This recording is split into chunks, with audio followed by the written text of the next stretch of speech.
សញ្ញាដែលបង្ហាញថាទារបស់យើងខ្វះទឹកខ្វះជាតិទឹកគឺទីមួយទាអត់សូវស៊ីចំណីបាទកាលណាតែវាស្រីទឹកខ្លាំងវាអត់ចង់ស៊ីចំណីទេទីពីរគឺស្វិតជើងបាទស្ពោតស្វិតរោមស្អាប់បាទទី3លពួកជុះមកច្រើនស្អិតអាហ្នឹងគឺពាក់ព័ន្ធនឹងរបត់ឈាមពាក់ព័ន្ធនឹងប្រព័ន្ធម្ល៉េះអាហារទឹកដើរតួនាទីសំខាន់ណាស់បញ្ហាច្រើនក៏កើតពីទឹកហ្នឹងគឺកាលណាខ្វះទឹកធ្វើឲ្យសត្វយើងខ្សោយណាសត្វខ្សោយរោគសញ្ញានៃការខ្វះទឹកសត្វខ្សោយក្តៅខ្លួនស្រកទម្ងន់មិនស៊ីចំណីអាហ្នឹងអញ្ចឹងណាអាហ្នឹងប្រភពទឹកសំខាន់ណាស់យើងផ្ដល់ឲ្យវាឲ្យបានគ្រប់គ្រាន់ហើយទឹកជាវាអាទឹកដែលខ្ញុំឃើញបងប្អូនមានទម្លាប់ចិញ្ចឹមកូនទាអាយុខ្ទង់តែ20ថ្ងៃមួយខែគាត់ចាប់ផ្ដើមប្រឡែងចេញទៅក្រៅហើយខែមានភ្លៀងមានអីហ្នឹងកូនទាហ្នឹងទៅផឹកអាទឹកដក់ជ្រាបហ្នឹង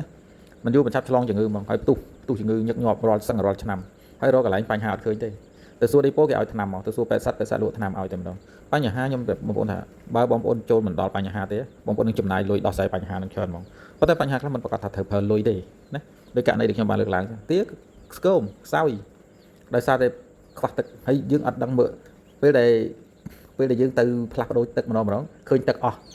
ដាក់ហើយក៏ចោលទៅឃើញទឹកអស់ដាក់ហើយក៏ចោលទៅប៉ុន្តែយើងមិនបានតាមដានមើលថាហេតុអីបានជាមន់បានទានឹងផឹកទឹករហូតដល់អស់តើទៅពេលដែលវាអស់ហើយហ្នឹង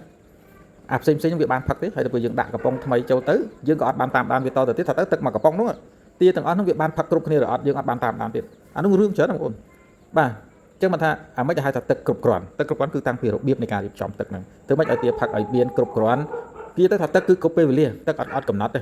បាទគឺគ្រប់ពេលវេលាទឹករដូវក្តៅទាផឹកកាន់តែច្រើនអញ្ចឹងទឹកត្រូវមានគ្រប់ពេលវេលានិយាយឲ្យខ្លីថាគ្រប់ពេលវេលាអាហ្នឹងបងប្អូនធ្វើម៉េចត្រូវឲ្យតែមានគ្រប់ពេលវេលាមិនដែរហើយទាអាចផឹកបានកុំឲ្យប្រជែងគ្នាកុំឲ្យកខ្វក់អាហ្នឹងគឺប៉ុណ្ណឹងបានហើយសំខាន់ណាកន្លែងហ្នឹងហើយវិធីនេះអត់ចាំបាច់ចំណាយលុយទៅទិញវីតាមីនយកមកកែត្រូវដាក់ឲ្យទានឹងឆាប់ធំណាបាទត្រូវ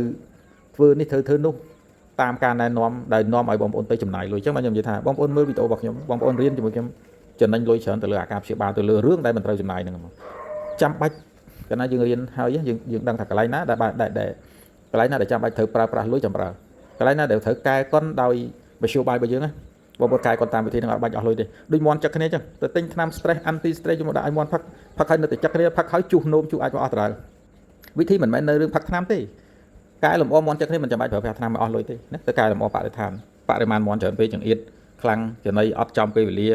ឃើញទេក្លិននៅក្នុងទ្រុងមិនល្អ